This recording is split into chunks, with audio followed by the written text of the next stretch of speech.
Every time Star Trek, TNG used the Enterprise's forgotten second bridge for a ship as storied, beloved, and technologically advanced as the USS Enterprise D. You'd think every room, corridor, and workstation aboard her would be etched permanently into Star Trek history.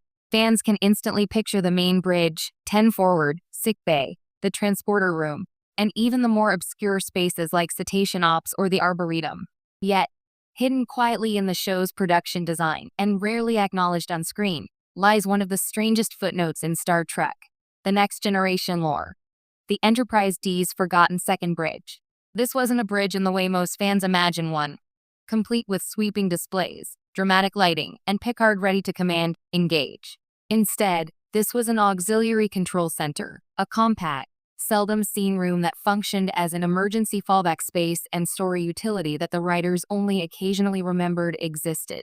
Even though it was built early in the show's run and listed on schematics, the auxiliary control room had an odd, sporadic history across TNG's 7 seasons. So, let's step back into the 24th century and revisit every time TNG actually used the Enterprise's forgotten second bridge, how the show depicted it, and what its existence says about Starfleet's philosophy and TNG's production quirks. What exactly was the Enterprise's second bridge? Before diving episode by episode, it's worth establishing what this room actually represented.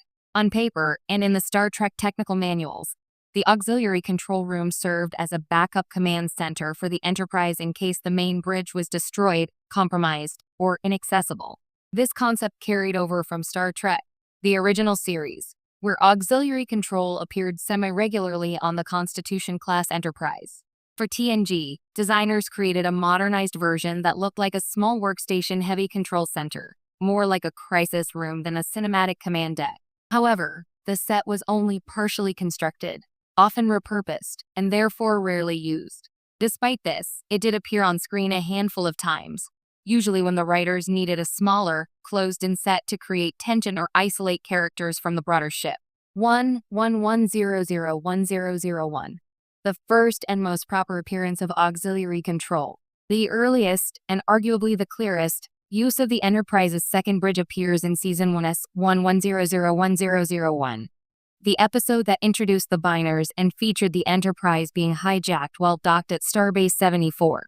In this story, Riker and Picard discover that the Biners have performed a covert operation on the Enterprise. When the ship suddenly departs space dock, the senior officers scramble to understand what's happening. As part of the investigation, Data and Geordi use the Auxiliary Control Center to analyze ship functions. This moment is historic for 2 reasons. 1, it marks the only time the Auxiliary Control Room is treated as a formal, functional Starfleet command node. 2, it established that the Enterprise D, like its predecessor, had multiple command spaces for redundancy. The room, with its boxy computer banks and minimal lighting, looked radically different from the main bridge.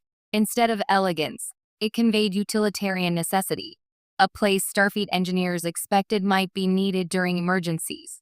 After this episode, however, production rarely returned to the room in any meaningful capacity. 2, the Arsenal of Freedom.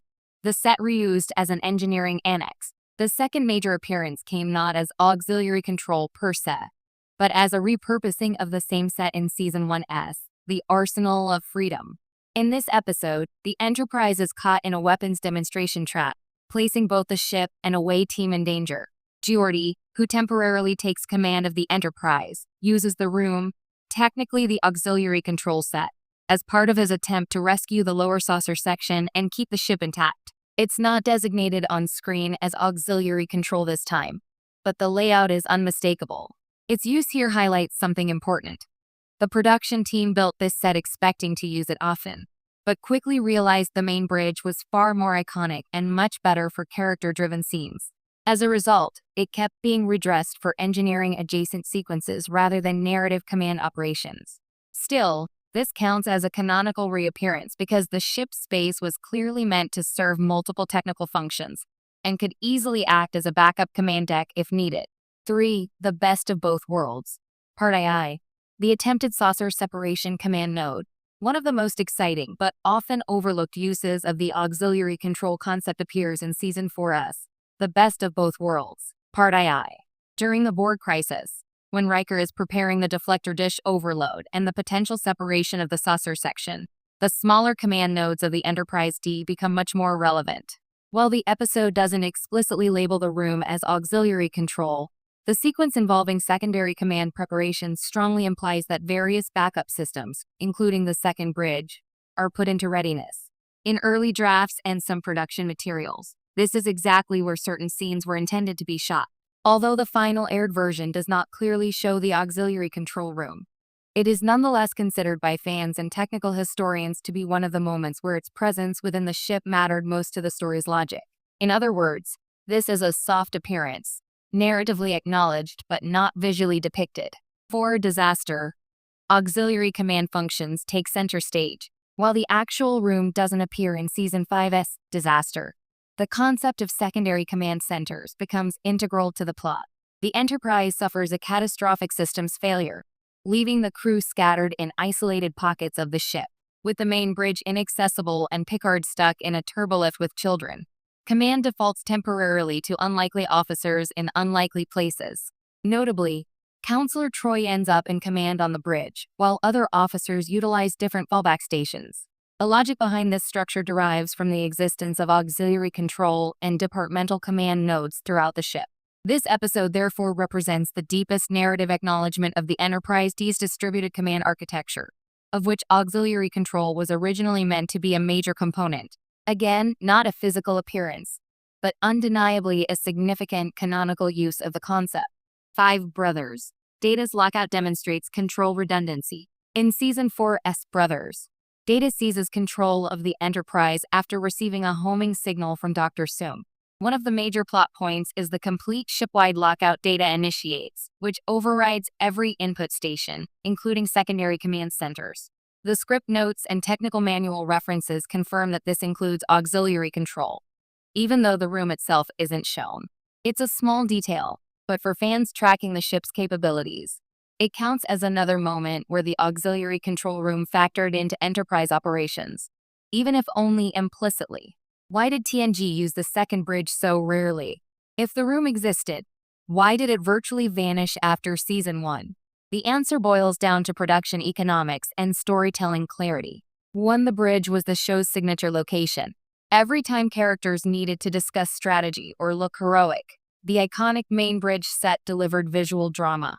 2. The auxiliary control room was cramped and visually unimpressive. Directors avoided it because it didn't photograph well and lacked the grandeur of Starfleet's flagship. 3. It complicated the narrative. If characters constantly bounce between 2 bridges, casual viewers might become confused about which space was real.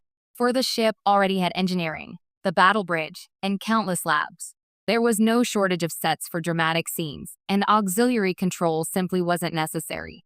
Interestingly, the battle bridge, introduced for saucer separation, filled the second bridge niche far more effectively. It looked like a dark, moody war room and matched Picard's tactical gravitas. As a result,